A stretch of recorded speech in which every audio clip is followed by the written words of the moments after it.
name is Sören Stobbe. I'm from Volkswagen and working at the Volkswagen Research Center for Fuel Cells in Germany.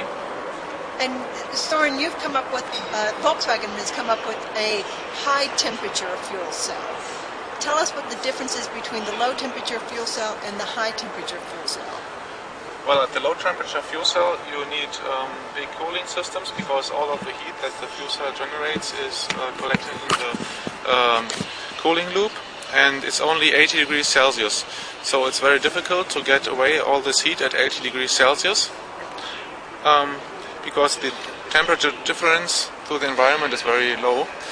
And so it's not possible to build cars that have more power than 100 kilowatts, and also it's not possible to go constant uphill or constant full speed.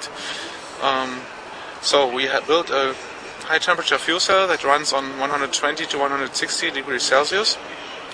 By this it's possible to get away all the heat, and you can have smaller systems and cheaper systems, because another thing in the high temperature fuel cell is that you don't have to humidify all the gases the fuel cell is working with. So you save lots of components, it's easier, it's less weight, less volume. So we think the high temperature fuel cell will be the right solution for the future to put the fuel cell to a mass market. We don't believe that this will be ever possible with the low temperature fuel cell. It will be always too complex and too expensive.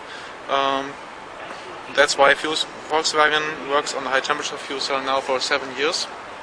And a few weeks ago we presented that we had a breakthrough in a special technology field at the high temperature fuel cell, which always was a big problem, because it used to be like this, that you couldn't operate the high temperature fuel cell below 100 degrees Celsius because the water was liquid then and washed out the phosphoric acid that you need in a high temperature fuel cell in the membrane to operate.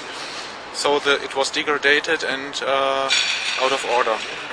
But now we achieved a way to prevent the water from going into this membrane, washing out that phosphoric acid.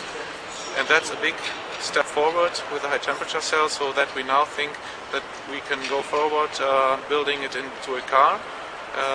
But there are some other things to do, so that we will take several years from now to build the first research car. This will be in about 2010, and we think that there might be a beginning of mass market at 2020.